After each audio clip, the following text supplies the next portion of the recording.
The blood trickled down her fingers, staining the white cotton she'd been picking since dawn. But Nora James couldn't stop working, not if she wanted to keep her job and the roof over her head.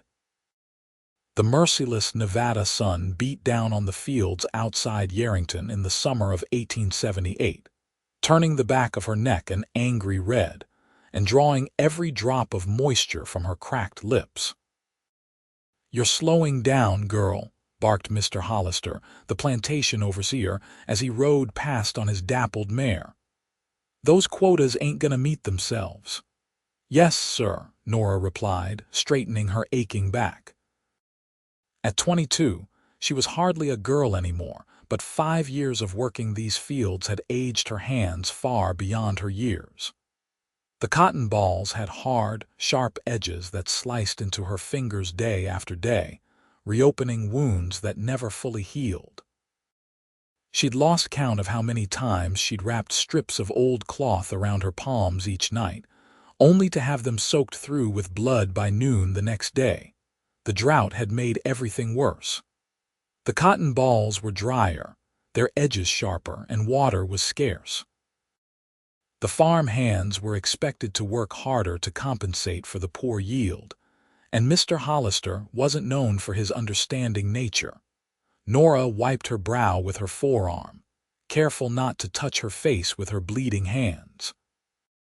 She'd come west 3 years ago after losing her parents to typhoid back in Philadelphia. With no family left and few prospects for a young woman alone, she'd answered an advertisement seeking workers for Nevada's burgeoning farms.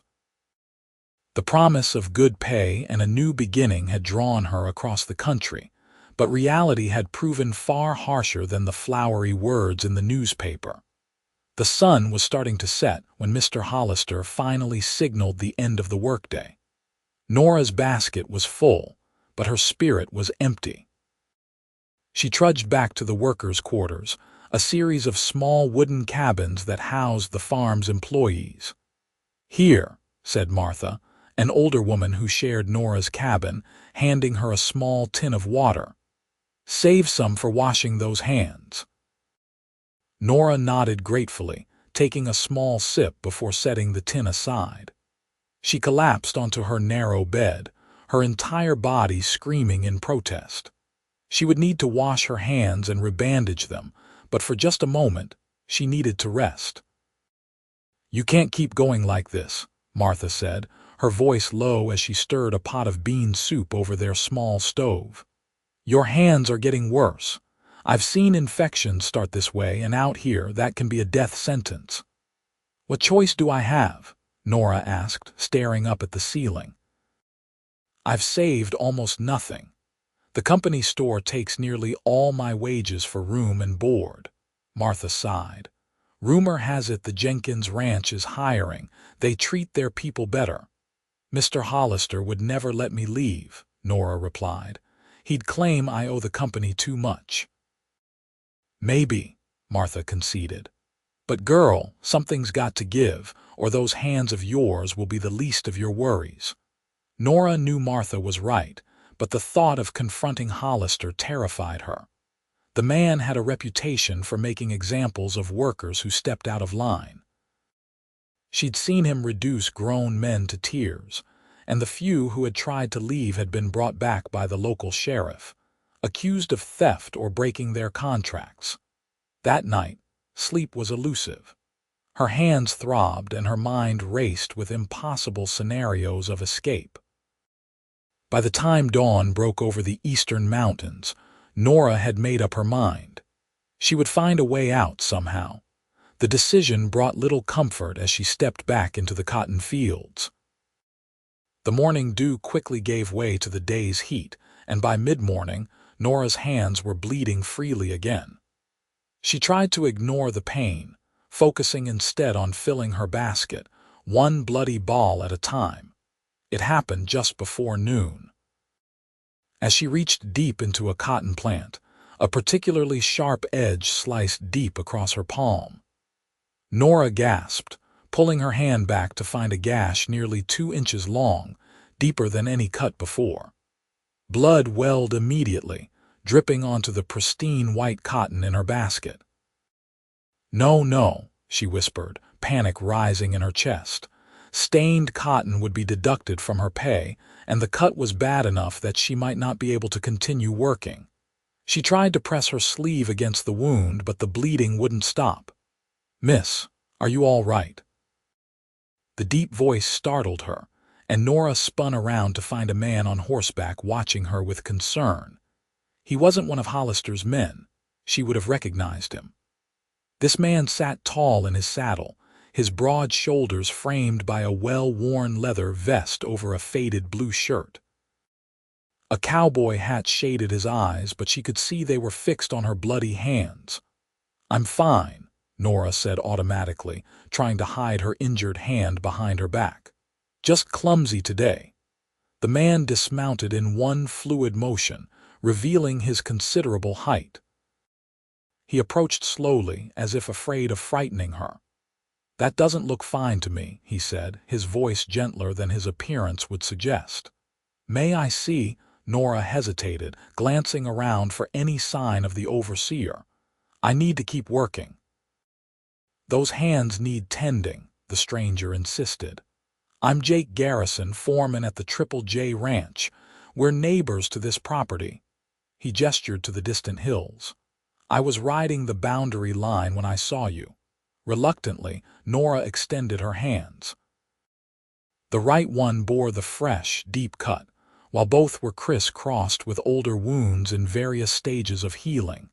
Jake's expression darkened as he examined her hands carefully. "How long have they been like this?" "They get cut every day," Nora admitted. "It's just part of picking cotton." Without another word, Jake reached into his saddlebag and pulled out a small leather pouch. He led his horse to a narrow stream that ran along the edge of the field and knelt down, motioning for Nora to join him. "This might sting," he warned as he gently lowered her hands into the cool water. The blood clouded the stream briefly before flowing away. Jake opened his pouch and removed a small bottle and clean strips of cloth. "Whiskey," he explained, uncorking the bottle. "Best medicine out here when you can't get to a doctor." Nora bit her lip to keep from crying out as he poured a small amount over the worst of her cuts. The burning sensation was intense, but brief. With surprising dexterity for such large hands, Jake began wrapping the clean bandages around her palms and fingers. "These hands weren't made for this kind of work," he said quietly. "No one's are, but especially not yours." "Mr. Garrison, Jake," he corrected. "Jake," Nora conceded. "I appreciate your help, but if Mr. Hollister finds me sitting here, let me worry about Hollister," Jake said, his jaw tightening. "I've known the man long enough to handle whatever he might say." He finished wrapping her hands and secured the bandages. "There. That should hold for now, but these need time to heal properly." Nora stared at her bandaged hands. They already felt better, protected from the harsh elements. "Thank you, but I really must get back to work." Jake shook his head firmly. "No more. Excuse me." "No more," he repeated, his blue eyes intense beneath the brim of his hat. "No more working with bleeding hands. No more letting Hollister treat people like disposable tools." "You don't understand," Nora protested. "I have nowhere else to go. No family, no home except what the company provides." "The J is looking for a cook's helper," Jake said. "Room, board, and fair wages. Real wages you can save, not company scrip." Nora's heart raced at the prospect, but fear quickly tamped down her hope. "Hollister would never let me leave. He says I still owe for my passage west and my supplies." "How much?" Jake asked. $20, Nora replied. It might as well have been 1,000 for all her ability to pay it. Jake reached into his pocket and pulled out a small leather wallet. He counted out 4 $5 bills and held them out to her. Problem solved. Nora stared at the money, unable to comprehend this stranger's generosity. "I can't accept that. You don't even know me." "I know enough," Jake said simply. I know those hands have worked harder than they should. I know Hollister is charging you at least double what your passage actually cost. And I know my mother raised me to help people in need." A voice shouted from across the field, and Nora turned to see Hollister riding toward them, his face twisted with anger. "What's going on here?" he demanded as he reached them. "Garrison, what are you doing on my property, interfering with my workers?"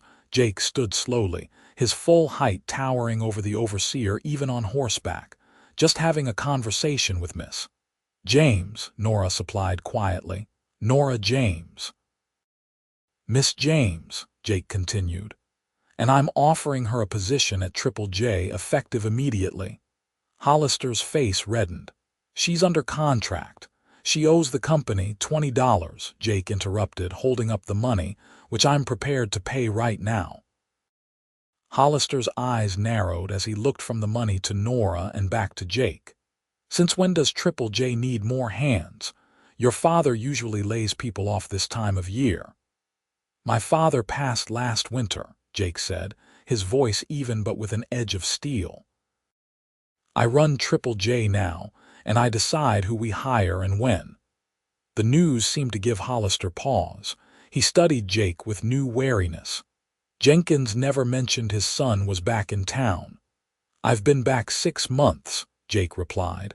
"Plenty of time to hear about how you run things, Hollister." The implicit threat hung in the air between them. Nora watched, barely breathing as the men stared each other down. Finally, Hollister snatched the money from Jake's hand. "Fine, take her. She's a mediocre worker anyway." He turned his horse away, then looked back at Nora. "Get your things and be off my property within the hour, or I'll have the sheriff on you for trespassing." As Hollister rode away, Nora found herself trembling with a mixture of fear and exhilaration. "I can't believe that worked." Jake offered a small smile. "Hollister's a bully, and like most bullies, he backs down when confronted." He gestured to his horse. "Do you need help gathering your belongings?" "No," Nora said, still stunned by the sudden turn of events. "I don't have much, just a trunk with some clothes and a few books." "I'll wait here," Jake said. "Take your time, but stay within the hour. Hollister's not above making good on his threats." Nora hurried back to her cabin, her mind whirling with questions. Why would this stranger help her? What would life at the Triple J be like? Was she jumping from one bad situation into another? But when she looked down at her carefully bandaged hands, something inside told her to trust this cowboy who had appeared out of nowhere. Martha was mending a shirt when Nora burst into the cabin. "Lord above, child, what happened to your hands? And why are you back so early?" "I'm leaving," Nora said breathlessly as she pulled her small trunk from beneath her bed. "I've been offered a position at the Triple J Ranch." Martha's weathered face broke into a rare smile. "Well, praise be. How did you manage that?" Nora quickly explained as she gathered her few possessions. Martha helped her pack, moving with newfound energy. "The Triple J has a good reputation," Martha assured her. "Old man Jenkins was fair, and if his son is anything like him, you'll be treated well there." She pressed a small bundle into Nora's hands. "Take these herbs, they'll help your hands heal faster." Nora hugged the older woman tightly. "Come with me," she pleaded. "Surely they need more than just a cook's helper." Martha shook her head. "My contract's up in 2 months, and I've got family waiting for me in Sacramento. I can stick it out till then." She squeezed Nora's shoulders. "You go on and don't look back. And maybe, if things work out, you can put in a good word for some of the others here." With a final goodbye, Nora left the cabin that had been her home for 3 years. She found Jake waiting patiently where she'd left him, his horse grazing nearby. "Is this everything?" he asked, taking the trunk from her. Nora nodded. "My whole life fits in that trunk." Jake secured it to his saddle and then turned to her. "It's about 5 miles to the ranch. Can you ride?" "A little," Nora admitted. "It's been years, though. Jake offered her a hand up. "You'll ride in front of me. Jasper here is steady as they come." With some awkwardness, Nora found herself seated in front of Jake on his horse, her trunk balanced carefully behind them. As they rode away from the cotton fields, she felt a weight lifting from her shoulders, even as new uncertainties loomed ahead. "Thank you," she said softly as the cotton farm receded behind them. "I don't know how I'll ever repay you." "There's nothing to repay," Jake replied. "Just do good work and be honest. That's all anyone at Triple J asks for." As they rode, Jake pointed out landmarks and boundaries, giving Nora a brief history of the area. The Triple J ranch covered several thousand acres, primarily raising cattle but also growing hay and some vegetables for their own use. "We've got about 15 hands year-round," Jake explained, "more during the busy seasons. Mrs. Peterson runs the kitchen. She's the one you'll be helping. There's a small cabin near the main house where the kitchen staff stays. You'll have your own room." "It sounds wonderful," Nora said, trying to imagine such luxury after years of sharing a cramped cabin. Jake chuckled. "It's nothing fancy, but it's clean and solid. Triple J takes care of its people." As they crested a hill, the ranch came into view spread out in the valley below. The main house was a substantial 2-story structure with a wide porch, surrounded by various outbuildings, corrals, and barns. Beyond, cattle grazed on the verdant pastures watered by a winding stream. "It's beautiful," Nora breathed. "Home," Jake said simply, a note of pride in his voice. "My grandfather started it, then my father built it up. Now it's my turn to keep it going." They rode down into the valley, and Nora couldn't help but compare the peaceful scene to the regimented rows of cotton she'd left behind. As they approached the main house, a gray-haired woman emerged onto the porch, shading her eyes against the sun. "Jacob Garrison, who have you brought home this time?" she called, her tone scolding but affectionate. "Mrs. Peterson," Jake called back. "I've found you that kitchen help you've been hounding me about." They dismounted, and Jake helped Nora down before retrieving her trunk. "Mrs. Peterson, this is Miss Nora James." "Miss James, this is Margaret Peterson, the finest cook in all of Nevada Territory and the true ruler of Triple J." The older woman approached, giving Nora an appraising look. Her stern expression softened as she noticed the bandaged hands. "Hollister's cotton farm," Nora nodded. "That man should be horsewhipped," Mrs. Peterson declared. She turned to Jake. "You did right bringing her here." To Nora, she said, "Come along, dear. Let's get you settled and find some salve for those hands. You won't be doing much cooking until they're healed, but you can learn by watching." As Mrs. Peterson led her toward the cabin, Nora looked back at Jake. "Thank you again," she said. He tipped his hat. "Welcome to Triple J, Miss James." The next week passed in a blur of new experiences for Nora. The small room in the kitchen staff's cabin was indeed her own, the first private space she'd had since leaving Philadelphia. A narrow bed with a real feather mattress, a small chest of drawers, a washstand, and a chair by the window comprised the furnishings. But to Nora, it felt like a palace. Mrs. Peterson proved to be demanding but fair, taking one look at Nora's hands and declaring that they would heal properly before she did any real work. "I can't just sit idle," Nora protested on her second day. "I need to earn my keep." "Nonsense," Mrs. Peterson replied. "The boss paid your debt, and he didn't do it to watch you injure yourself further.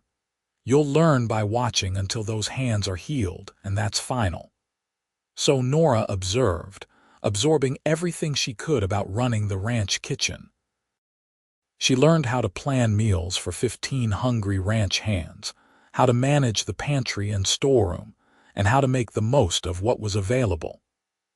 Mrs. Peterson had a knack for turning simple ingredients into hearty, flavorful dishes that kept the cowboys coming back for seconds and thirds. Jake visited the kitchen regularly, sometimes just passing through for coffee, other times staying to discuss ranch business with Mrs. Peterson. He always greeted Nora with a kind word or a question about how she was settling in, but never lingered long. "He's a good man, Mrs. Peterson told her one afternoon as they watched Jake ride out with some of the hands. "Works harder than anyone, just like his father before him. Takes too much on his shoulders, if you ask me." "Has he always run the ranch?" Nora asked, curious about the man who had changed her fate so dramatically. "Oh no," Mrs. Peterson replied, rolling out dough for the evening's biscuits. "He left when he was barely 18. His father wanted him to go to school back east, make something more of himself than a rancher." She shook her head. "Jacob studied law in Boston for a time, then worked for the railroad company. Did well for himself from what I heard. But when his father took ill last year, he came home without a second thought." "That was good of him," Nora said. "It was what needed doing, Mrs. Peterson said simply. "The Jenkins name means something in these parts. Triple J has always been fair to its workers and neighbors. Jacob wouldn't let that legacy die." By the end of the week, the worst of Nora's cuts had scabbed over, and the constant pain had subsided to an occasional twinge. Mrs. Peterson allowed her to start with simple tasks: kneading dough, peeling potatoes, churning butter, all with frequent breaks to rest her hands. It was during one of these breaks that Jake found her sitting on the kitchen porch, flexing her fingers cautiously. "How are they feeling?" he asked, settling onto the step beside her. "Much better," Nora replied with a genuine smile. "Mrs. Peterson's salve works wonders." "She won't tell anyone what's in it," Jake said with a chuckle. "Family secret, apparently, though I'm pretty sure she's not related to anyone within 100 miles. They sat in companionable silence for a moment, watching the activity in the ranch yard. Several cowboys were working with horses in the corral, their shouts and the occasional whinnying drifting across to the porch. "Are you settling in all right?" Jake asked. "Getting everything you need?" "Everyone has been very kind," Nora assured him. "I've never been anywhere like this." At the cotton farm, everyone kept to themselves. "Here it's like—" She searched for the right words. "Like a family." Jake nodded. "That's what my father always wanted. He said a ranch is only as good as the people who work it, and people work best when they're treated with respect." "He sounds like a wise man." "He was," Jake said, a shadow crossing his face. "I wish I'd realized that sooner." Before Nora could respond, a rider came galloping into the yard, pulling his horse to a skidding stop in front of the main house. "Boss, we've got trouble at the north pasture. Raiders are running off some of the cattle." Jake was on his feet instantly. "How many?" "6, maybe 7 men. Reed and Tucker are trying to hold them off, but they're outnumbered." "Get Williams and Johnson," Jake ordered, already striding toward the stables. "And tell Cook to have medical supplies ready, just in case." The men scattered to follow his instructions, and within minutes, Jake and 4 cowboys were galloping out of the ranch yard, rifles at the ready.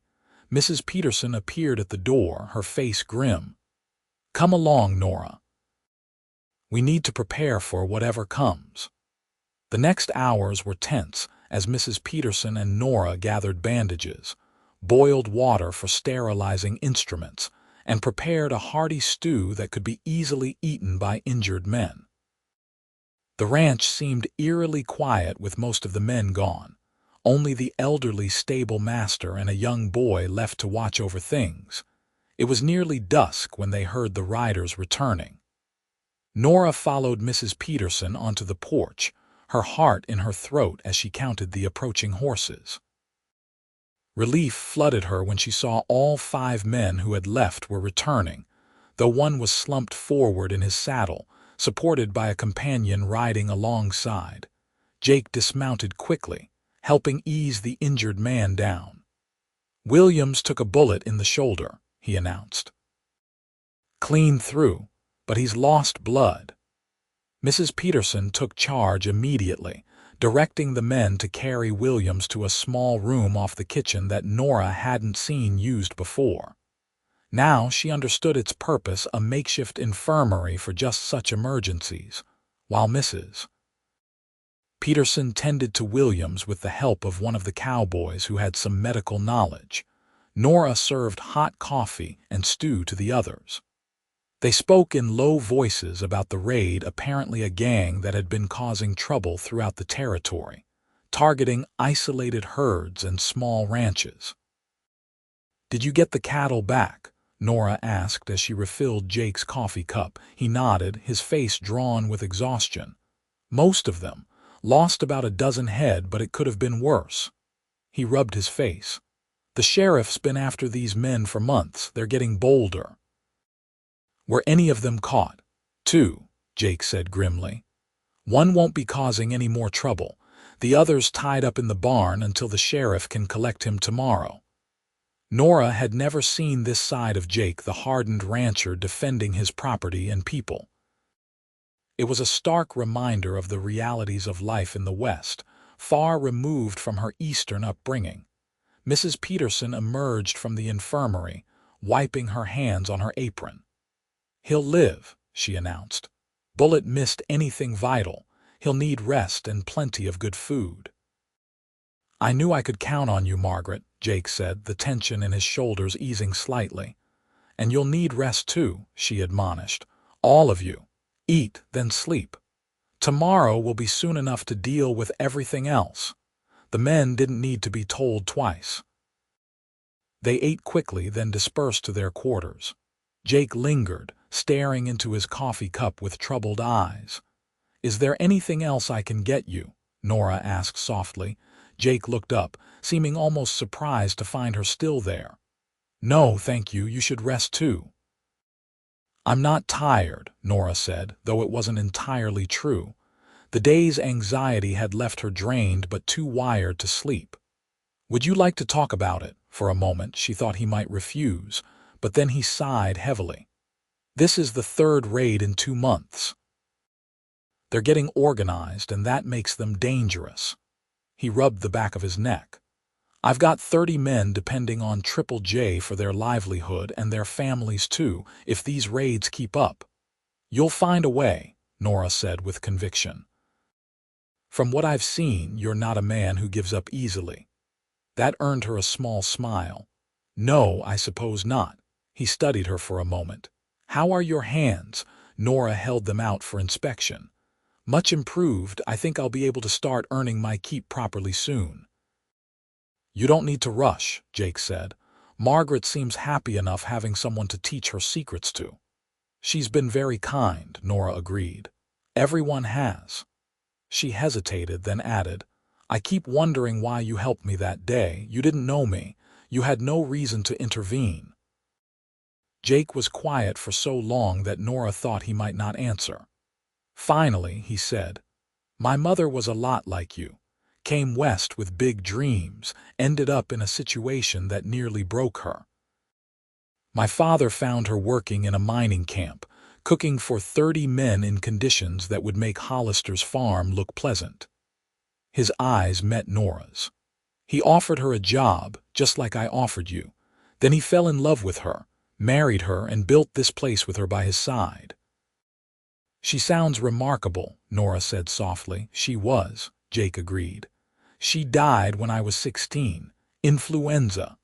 But she always taught me to help others when I could, the way my father helped her." He stood up, clearly uncomfortable with having revealed so much. "I should check on our prisoner. Sheriff Collins will be here at first light." "Good night, Jake," Nora said. "And thank you for sharing that with me." He nodded once, then left, his spurs jingling softly on the wooden floor. Nora sat alone in the kitchen for a while longer, thinking about Jake's story and the parallels he had drawn to her own situation. There was something comforting in knowing that others had faced similar hardships and overcome them. For the first time in years, she allowed herself to imagine a future that held more than just survival. The weeks that followed brought a rhythm to Nora's life at Triple J. Her hands healed completely, leaving only faint scars as reminders of her time in the cotton fields. Mrs. Peterson deemed her ready for more responsibilities in the kitchen, and Nora threw herself into learning everything she could.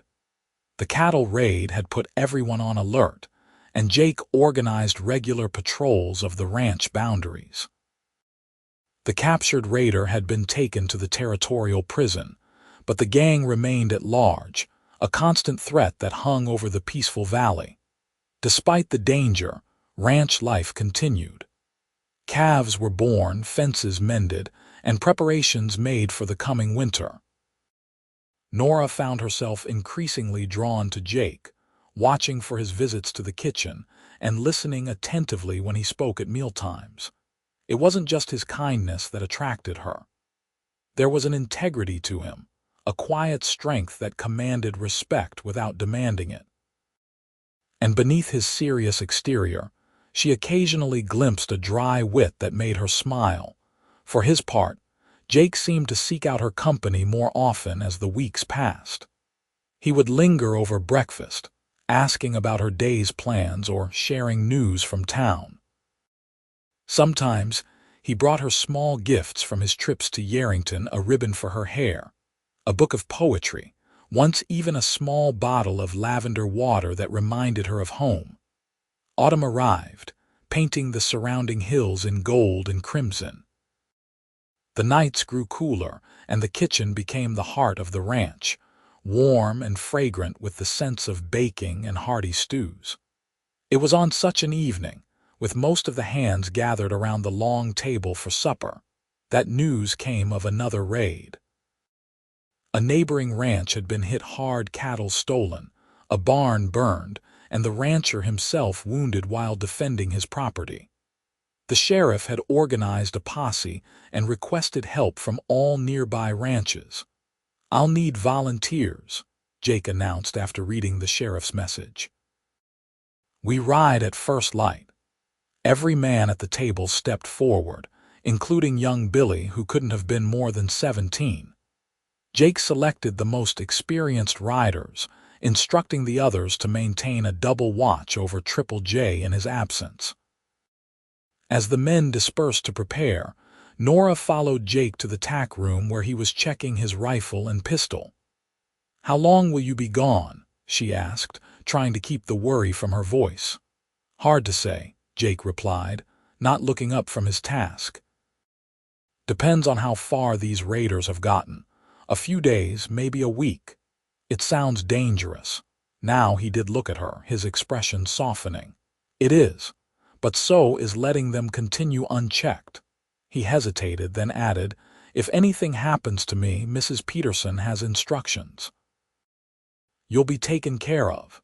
The thought of Jake not returning made Nora's heart clench painfully. "Nothing's going to happen to you," she said with more conviction than she felt. "You'll catch these men and come back safe." Jake smiled slightly, seeming to draw strength from her certainty. "I'll do my best." Impulsively, Nora reached out and squeezed his hand. "Be careful." For a moment they stood there, hands linked, something unspoken passing between them. Then Jake nodded once and returned to his preparations. The next morning, Nora rose before dawn to help Mrs. Peterson prepare food for the posse. As the men mounted up in the pale morning light, she handed Jake a package wrapped in oilcloth. "Biscuits and jerky," she explained. "And coffee beans. I know how you are without your coffee." "Thank you," he said, tucking the package into his saddlebag.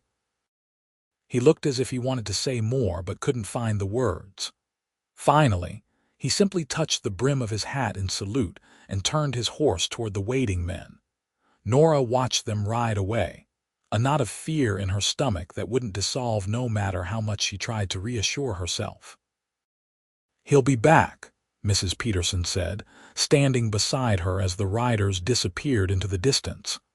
"That man's too stubborn to die." Nora hoped she was right. The days that followed were the longest of Nora's life. She threw herself into her work, taking on extra tasks to keep busy and her mind occupied. But each night, she found herself sitting on the porch, staring into the darkness, straining to hear the sound of returning horses. On the fourth day, a storm rolled in from the mountains, bringing howling winds and driving rain that turned the ranch yard into a sea of mud. Nora worried about Jake and his men out in such weather, imagining them huddled under trees or in caves, cold and miserable. It was on the fifth night, with the storm still raging, that they heard pounding at the kitchen door. Mrs. Peterson opened it to find one of the ranch hands, soaked to the skin and wild-eyed. "Riders coming," he gasped. "Not sure if it's our boys or not." Mrs. Peterson turned to Nora. "Get the rifle from my room, and light more lamps. Our boys will be looking for the light if it's them." Nora hurried to obey, her heart racing as she retrieved the rifle and placed it beside the door. She lit every lamp they had, placing them in the windows where they cast golden pools of light into the stormy darkness. They waited, tense and silent, until the sound of horses reached them through the rain. Mrs. Peterson gripped the rifle, positioning herself by the window to see who approached. "It's them," she finally announced, relief evident in her voice. "They're back." Nora rushed to the door, flinging it open as the riders dismounted wearily in the yard.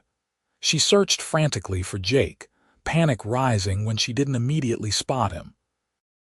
Then she saw him, helping another man down from his horse. Even through the rain, she could see that Jake was supporting most of the man's weight. She ran out into the downpour, heedless of the mud that splashed up her skirts. "Jake." He looked up at her call, his face drawn with exhaustion but brightening slightly at the sight of her. "Nora, we need help. Johnson's been shot." The next hour was a blur of activity as they carried the wounded man into the infirmary, stripped off his wet clothes, and treated his injury. The bullet had lodged in his thigh, and Mrs. Peterson had to dig it out while Nora assisted, holding the man down and swabbing away blood. The other men were wet and exhausted but largely uninjured. They reported success. They had caught up to the raiders, engaged in a fierce gun battle, and managed to recover most of the stolen cattle. 3 of the raiders had been killed, 2 captured, and the rest scattered into the wilderness. It wasn't until everyone had been tended to, fed, and settled for the night that Nora noticed Jake had disappeared. She found him in the barn, methodically rubbing down his horse, his own needs clearly secondary to the animal's care. "You should come in," she said softly. "You're soaked through." Jake didn't look up from his task. "Almost done here." Nora stepped closer, noticing how his hands trembled slightly from cold and fatigue. "Jake, please, you need to rest." "Johnson could have died," he said abruptly. "I sent him to circle around behind them. I should have gone myself." "You can't do everything yourself," Nora said gently. "Johnson knew the risks. All of you did.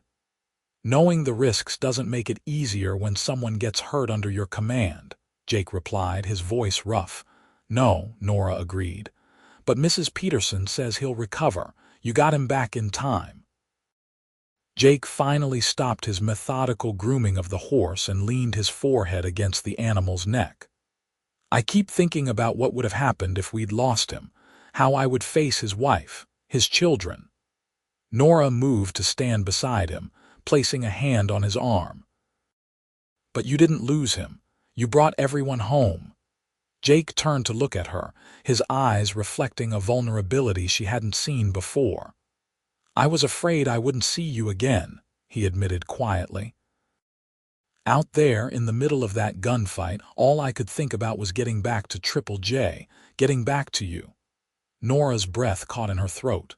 "I was afraid too," she whispered. "I kept watching the road, waiting."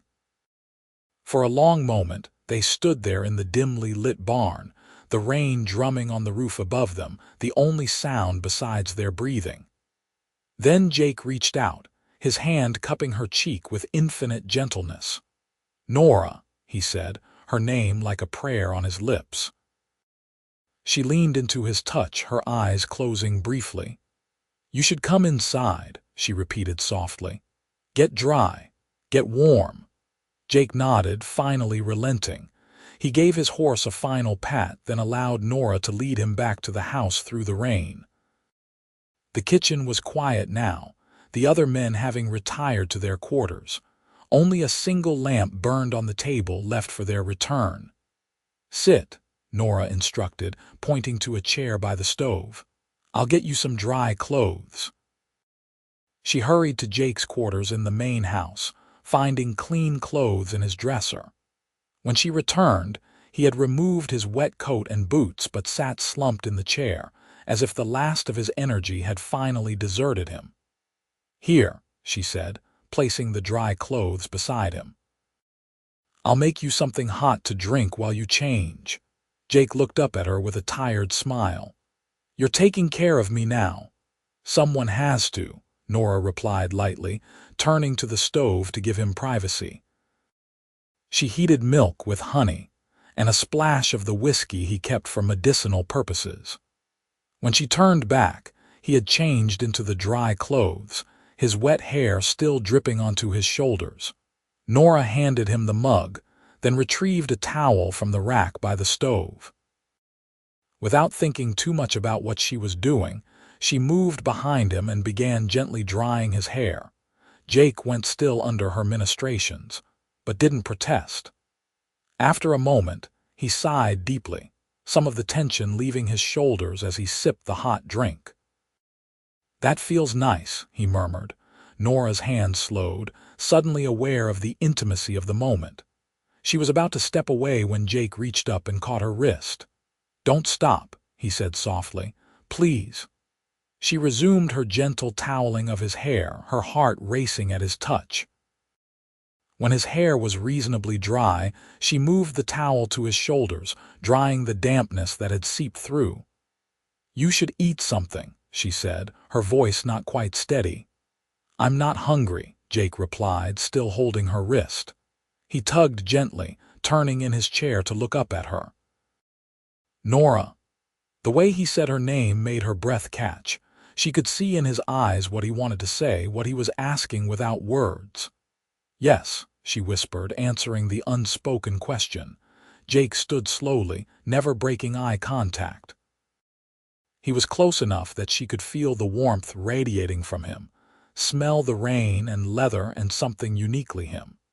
His hands came up to frame her face, thumbs brushing her cheeks with a reverence that made her heart ache. "I've wanted to do this since the day I found you in that cotton field," he confessed. "What took you so long?" Nora asked with a small smile.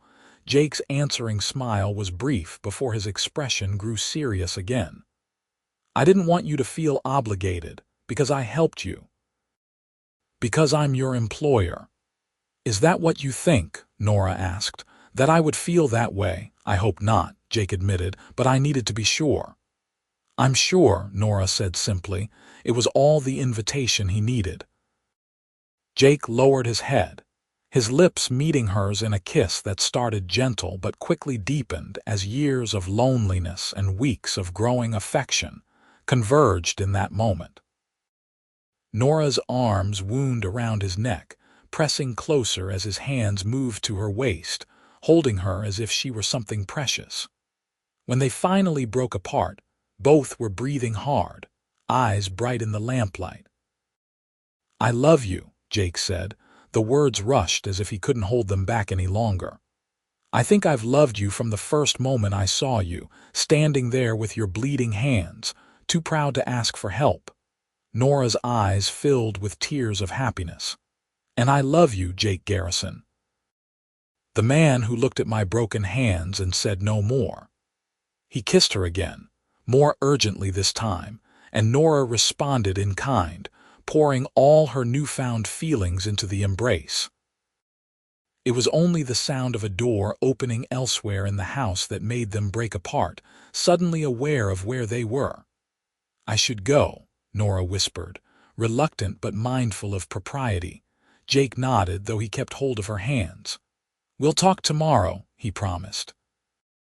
"There's so much I want to say to you." "Tomorrow," Nora agreed, squeezing his hands before reluctantly pulling away. She slept little that night, her mind replaying their kisses, her body still tingling from his touch. By morning, she half wondered if she had dreamed the entire encounter, but the look Jake gave her when he entered the kitchen for breakfast dispelled that notion immediately.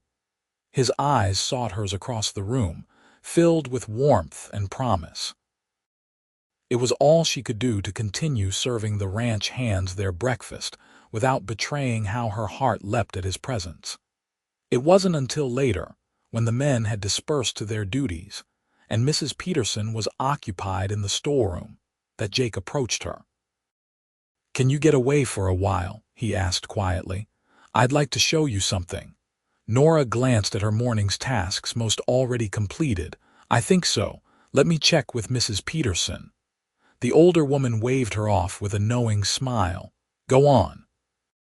"I managed this kitchen for 20 years before you came along. I think I can handle a few hours without you."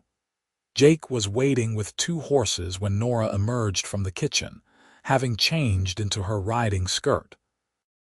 He helped her mount, his hands lingering at her waist longer than strictly necessary. "Where are we going?" Nora asked as they rode away from the ranch buildings. "There's a place up in the hills," Jake replied. "Something I want to share with you." They rode at a leisurely pace, Jake pointing out features of the ranch as they went: the best grazing lands, the places where springs bubbled up even in the driest summers, the stand of pine trees that provided shelter for the cattle during winter storms. "You really love this land," Nora observed. Jake nodded. "It's in my blood. Even when I was back east studying and working, I dreamed of these hills." He glanced at her. "I tried to stay away to make a different life for myself, but in the end this was always home." "I'm glad you came back," Nora said softly, "not just for my sake." "I am too," Jake admitted. "Though for a while I wasn't sure, taking over after my father died, trying to fill his shoes. It hasn't been easy." "You've done well," Nora assured him. "Anyone can see that. The men respect you, the ranch is prospering." Jake smiled at her, gratitude in his eyes for her understanding. They continued up into the hills, following a narrow trail that wound through stands of aspen and pine. Finally, they emerged into a small clearing overlooking the valley. Below them, Triple J spread out like a map, the buildings tiny in the distance, the pastures checkered with cattle. "This is beautiful," Nora breathed, dismounting to stand at the edge of the clearing. "My father proposed to my mother here," Jake said, coming to stand beside her. "He told me it was the one place where he felt like he could see the future clearly." Nora looked at him, her heart beginning to race as she realized the significance of this place, of his bringing her here. Jake took her hands in his expression earnest. "Nora, I know it hasn't been long. Maybe this is too soon, but I've lived enough to know when something is right." He took a deep breath. "I love you, and I want to build a life with you here at Triple J." Tears sprang to Nora's eyes. "Jake, you don't have to answer right away," he said quickly. "I know you've had a hard time of it, and maybe you need more time to be sure, but I wanted you to know how I feel, what I hope for." Nora squeezed his hands, smiling through her tears. "You wonderful, foolish man. Do you think I need time to know my own heart? I love you, Jake Garrison.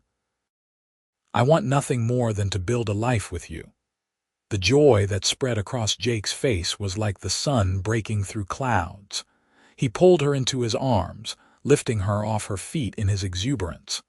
When he set her down, he reached into his pocket and pulled out a small velvet box. "It was my mother's," he explained as he opened it to reveal a gold ring set with a single pearl surrounded by tiny diamonds. "My father gave it to me before he died, said I should give it to the woman who made me as happy as my mother made him." Nora's breath caught as Jake slid the ring onto her finger. It fit perfectly, as if it had been made for her. "Nora James, will you marry me?" Jake asked formally, though his eyes danced with the knowledge of her answer. "Yes," Nora said simply. "With all my heart, yes." Their kiss sealed the promise, tender and passionate all at once. When they finally broke apart, Jake kept his arms around her as if afraid she might disappear if he let go. "When?" he asked. "How soon can you be ready?" Nora laughed, giddy with happiness. "Eager are we to make you my wife." "Absolutely," Jake affirmed without a hint of embarrassment. "But I'll wait as long as you need." "Not too long," Nora decided. "Before winter sets in, I think. Time enough to make a proper dress and for Mrs. Peterson to bake a cake that will be the talk of the territory." "She'll be thrilled," Jake said, grinning. "She's been dropping hints about us for weeks now." "Has she?" Nora asked, surprised. "She never said a word to me." "Oh, it was all for my benefit," Jake assured her. "That girl's too good for this kitchen. And a woman like that won't wait forever, Jacob." Nora laughed, imagining the older woman's forthright manner. "Well, she was right about one thing. I am too good for the kitchen." Jake's expression softened. "You're too good for all of it." "For me, for Triple J, but I'm selfish enough to want to keep you anyway." "Not selfish," Nora corrected him, touching his cheek. "Just lucky. As am I."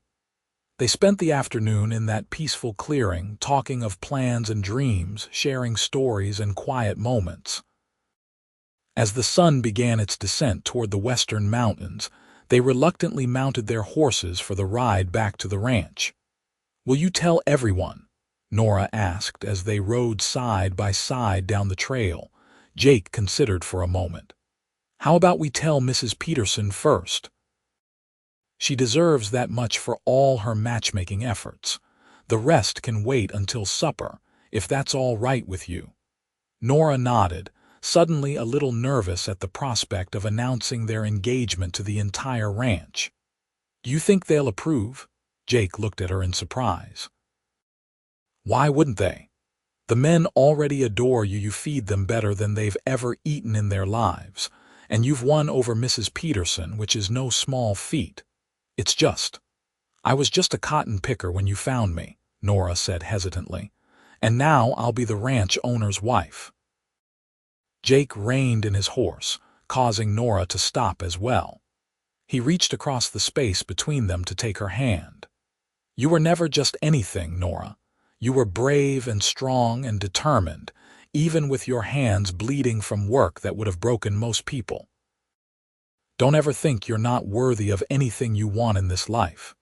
His words washed away her doubts, and Nora squeezed his hand gratefully. "What did I do to deserve you, Jake Garrison?" "I ask myself the same question about you every day," he replied with a smile. When they returned to the ranch, Mrs. Peterson took one look at their clasped hands and Nora's glowing face and threw up her hands in mock exasperation. "Well, it's about time," she declared. "I was beginning to think I'd have to lock you two in the root cellar to get you to admit your feelings." Jake laughed, putting his arm around Nora's shoulders. "Your hints weren't exactly subtle, Margaret." "Subtlety is wasted on the young," Mrs. Peterson sniffed, but her eyes were bright with happiness. "When's the wedding?" "Before the first snow," Nora replied. "If that's not too soon to prepare." "Too soon," Mrs. Peterson echoed. "Girl, I've been planning this wedding since the day Jake brought you here with those bandaged hands." She enfolded Nora in a warm embrace. "I couldn't be happier for you both." That evening at supper, Jake stood at the head of the table and called for attention. The men fell silent, watching curiously as he took Nora's hand in his. "I have an announcement to make," he said, his voice carrying easily through the room. "Miss James has done me the great honor of agreeing to become my wife." There was a moment of stunned silence, then a chorus of whoops and cheers erupted around the table. The men surged forward to offer congratulations, slapping Jake on the back and telling Nora how lucky the boss was to have won her hand. Young Billy, the stable boy, piped up. Does this mean Miss Nora's cooking will get even better? 'Cause I ain't sure that's possible." Everyone laughed, and Nora felt a warmth spreading through her that had nothing to do with the kitchen's heat. These people. This place it had become home in a way she had never expected to find again after leaving Philadelphia. As Jake had predicted, the news of their engagement spread quickly through the surrounding ranches and into Yarrington. The coming wedding became the talk of the territory, with well-wishers stopping by the ranch almost daily to congratulate the couple and, Nora suspected, to satisfy their curiosity about the woman who had captured Jake Garrison's heart. The weeks leading up to the wedding were a whirlwind of preparations. Mrs. Peterson took charge of planning the feast, while Nora worked on her wedding dress with the help of several neighboring women who were skilled with a needle. Jake oversaw the construction of a small addition to the main house, a private sitting room for Nora where she could read or sew or simply have a space of her own. "You don't have to do this," Nora protested when she first saw the plans. "I don't need my own room." "It's not about need," Jake explained. "It's about wanting you to have a place that's just yours, where you can escape from the responsibilities of being Mrs. Garrison when you need to." The thoughtfulness of the gesture brought tears to Nora's eyes. "You're going to spoil me." "That's the plan," Jake confirmed with a grin. October brought crisp days and cold nights, the aspens turning golden in the high country. The wedding was set for the 15th, and as the day approached, Nora found herself growing both excited and nervous. The night before the wedding, she sat on the porch of her cabin, watching the stars appear one by one in the darkening sky. Mrs. Peterson had finally shooed her out of the kitchen, insisting that the bride needed her rest before the big day. The sound of footsteps made her look up to see Jake approaching, a small package in his hands. "I thought you were busy with the last-minute details," Nora said, making room for him on the step beside her. "Everything's under control," Jake replied, settling next to her.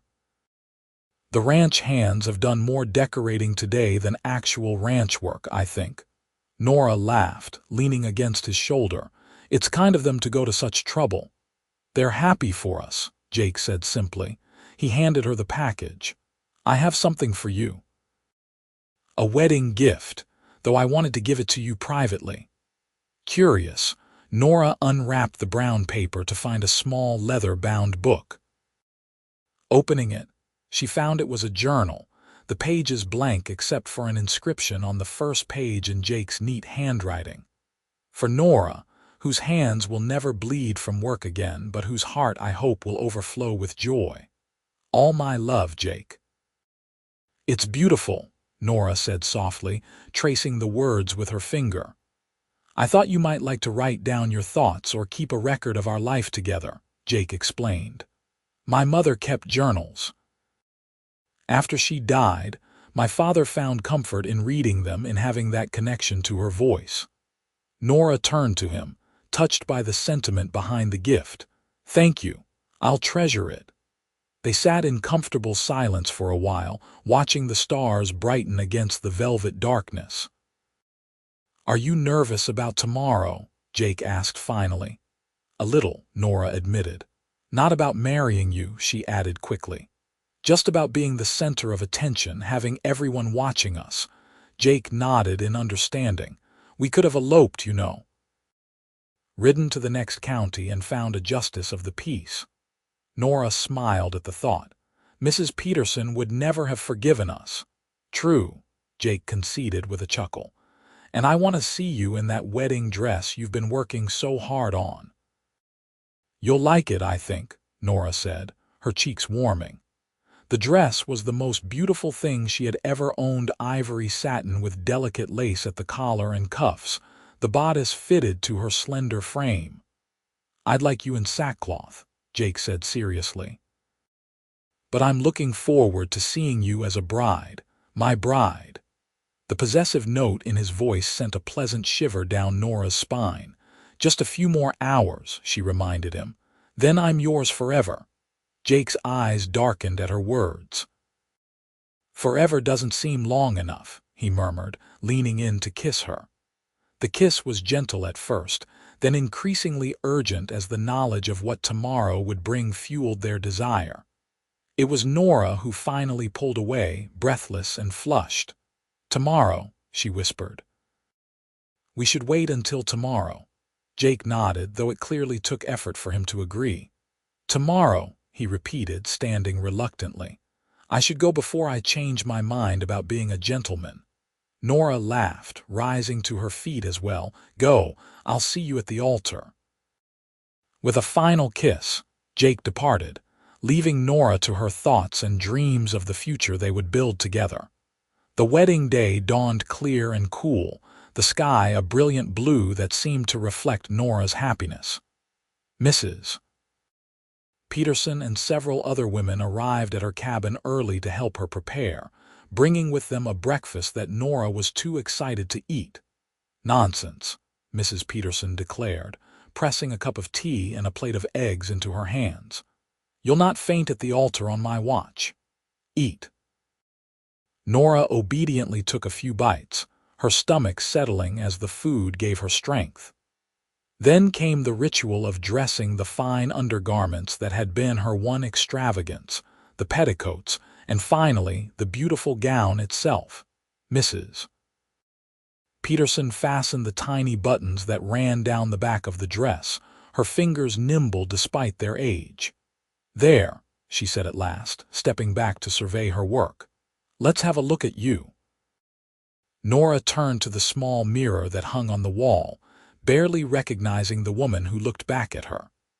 The ivory satin glowed against her skin, making her eyes seem bluer and her hair, arranged in soft curls, more golden. The months of good food and rest at Triple J had erased the gauntness from her face, replacing it with a healthy glow. "You look beautiful," Mrs. Peterson said softly, uncharacteristic tears in her eyes. "Jake won't know what hit him." The ceremony was to be held in the ranch yard, which had been transformed for the occasion. The men had constructed an arch of aspen's branches woven with late-blooming wildflowers, and rows of benches had been arranged to seat the many guests who had traveled from surrounding ranches and from Yarrington to witness the marriage of Triple J's owner. As the appointed hour approached, Nora waited in the kitchen, peering occasionally through the window at the gathering crowd. Her heart raced with anticipation, not with fear. This was right. This was where she belonged. A knock at the door announced the arrival of Sheriff Collins, who had agreed to escort her down the aisle in the absence of her father. "Ready, Miss James?" he asked, offering his arm. Nora took a deep breath and nodded. "Ready, Sheriff." They stepped out into the bright autumn day, and a hush fell over the assembled guests as they saw the bride. Nora barely noticed them, her eyes fixed on Jake, who stood waiting for her beneath the flowered arch. He was dressed in a new black suit, his usually unruly hair tamed for the occasion, his face freshly shaved. But it was the expression in his eyes as he watched her approach that took Nora's breath away, a mixture of awe, joy, and love so intense it seemed to radiate from him like heat from a fire. The walk to the altar seemed to take both an eternity and no time at all. Then Sheriff Collins was placing her hand in Jake's, and she was standing beside the man she loved, ready to pledge her life to his. The minister, brought in from Yarrington for the occasion, spoke the familiar words of the ceremony, but Nora hardly heard them. She was lost in Jake's eyes, in the feel of his hand holding hers, in the knowledge that this was the beginning of their journey together. "I, Jake, take thee, Nora, to be my wedded wife," Jake recited, his voice steady and clear.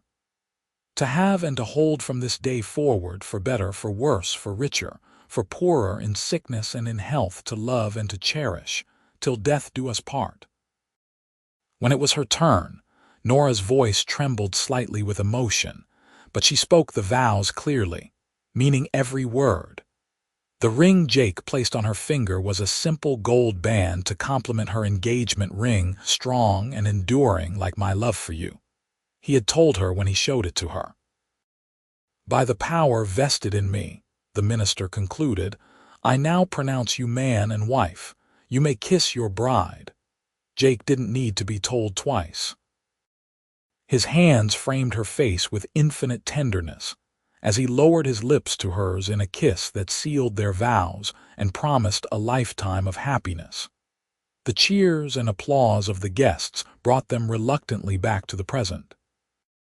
Hand in hand, they turned to face their friends and neighbors as husband and wife. The celebration that followed was everything Mrs. Peterson had promised: abundant food, music provided by several ranch hands who were surprisingly accomplished on fiddle and guitar, and dancing that continued well into the night. Nora moved through it all in a happy daze, scarcely able to believe that this was her life now, that she was Mrs. Jake Garrison, mistress of the Triple J Ranch. As the festivities wound down, Jake found her sitting with Mrs. Peterson watching the last of the dancers. "May I steal my wife away?" he asked, offering his hand. Mrs. Peterson shooed them off with a smile. "Go on. It's past time you two had some privacy." Jake led Nora away from the celebration, toward the main house that would now be their home together. On the porch, he paused, turning to her with a mischievous smile. "Tradition demands I carry you over the threshold," he said. Before Nora could respond, he had swept her into his arms. She laughed in delight, her arms going around his neck as he carried her into the house that, until now, she had only entered as a guest or worker. The lamps had been lit in anticipation of their arrival, casting a warm glow over the comfortable furnishings. Jake didn't set her down in the parlor, however, but continued up the stairs to the master bedroom. There, he finally let her feet touch the floor, but kept his arms around her waist. "Welcome home, Mrs. Garrison," he said softly. "Home," Nora echoed, the word filled with meaning.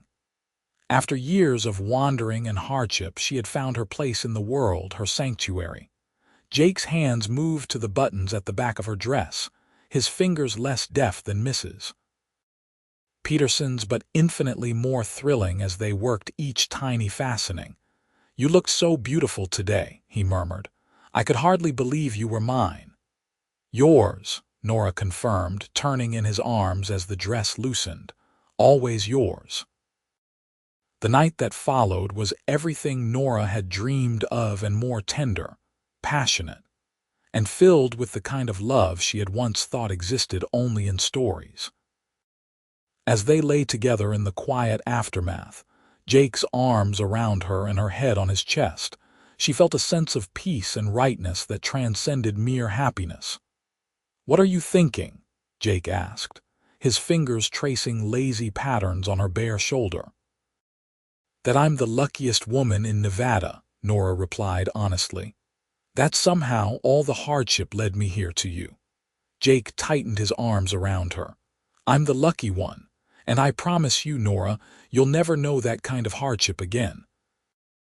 Your hands will never bleed from work that's too harsh or cruel." Nora lifted her head to look at him, her heart full of love for this man who had rescued her in more ways than one. "I know," she said simply. "I believe you," and she did. The years that followed fulfilled that promise and more. Nora took to ranch life with enthusiasm, learning from Jake and from the experienced hands how the Triple J operated. She transformed the main house into a true home, bringing touches of beauty and comfort to rooms that had been functional but Spartan under bachelor ownership. The garden she planted produced vegetables for the kitchen and flowers for the table, and the chickens she insisted on raising provided fresh eggs that even Mrs. Peterson had to admit were superior to those they had purchased in town. But Nora's greatest joy came a year after their marriage, when she discovered she was expecting their first child. Jake's reaction to the news was everything she could have hoped for: stunned disbelief, followed by jubilation that had him lifting her off her feet and spinning her around the kitchen until Mrs. Peterson threatened him with a wooden spoon.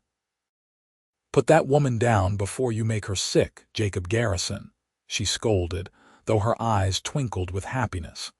"She's carrying precious cargo now." Their son, Thomas James Garrison, was born on a snowy December night in 1880 with Mrs. Peterson acting as midwife and Jake pacing anxiously outside the bedroom door until the older woman finally took pity on him and allowed him in to meet his son. The sight of Jake holding their tiny boy, wonder and love written plainly on his face, was one Nora knew she would carry with her always. "He's perfect," Jake whispered, carefully returning the baby to Nora's arms, "just like his mother." 2 years later, their daughter Emily followed, a spirited child with her father's blue eyes and her mother's golden hair. The Triple J prospered under Jake's management, expanding its holdings and becoming one of the most successful ranches in the territory. But for all their material success, it was their family and the love they shared that Nora treasured most. On their 10th anniversary, Jake surprised Nora with a trip back to the clearing where he had proposed. They rode out early in the morning, leaving the children in Mrs. Peterson's capable hands, and picnicked in the meadow that held such special memories. "Happy?" Jake asked as they sat side by side, looking out over the valley that was their domain. Nora leaned her head on his shoulder, content beyond words. "Completely," she answered. "Are you?" Jake turned to her, the lines around his eyes crinkling as he smiled. "More than I ever thought possible." He reached into his pocket and pulled out a small box. "I have something for you." Inside was a delicate gold bracelet set with small pearls that matched her engagement ring. "It's beautiful," Nora said as Jake fastened it around her wrist. "Look inside," he urged. Turning the bracelet, Nora found an inscription engraved on the inner surface. "No more bleeding hands, only loving hearts. Forever yours, Jay." Tears sprang to her eyes as she remembered that day in the cotton field, her hands bleeding and her spirit nearly broken. How far she had come since then, how much love and joy she had found. "I love you, Jake Garrison," she said, her voice thick with emotion. "Thank you for saving me." Jake shook his head, pulling her close. "You saved yourself, Nora. You were strong enough to take a chance on a new life, brave enough to trust me when you had every reason to be wary." He kissed her gently. "I just had the good sense to recognize the treasure you are." As they rode back to the ranch that afternoon, Nora thought about the strange twists of fate that had brought her to this place, this life. The hardships she had endured had made the happiness she found all the sweeter, the love she shared with Jake all the more precious.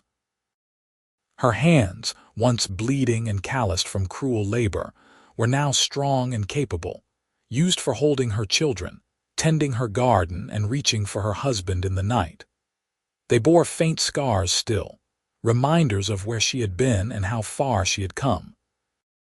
And as Jake had promised on that fateful day when he had bandaged her wounds and said, "No more," she had never again known the pain of work that broke the body and spirit. Instead, she had found purpose and joy in the life they built together at Triple J, a life rich with love and the kind of honest work that strengthened rather than diminished. It was, Nora reflected as they approached the ranch house where their children would be waiting, eager for stories and hugs, everything she could have wished for and more. A true home at last, and hands that reached out not in pain but in love.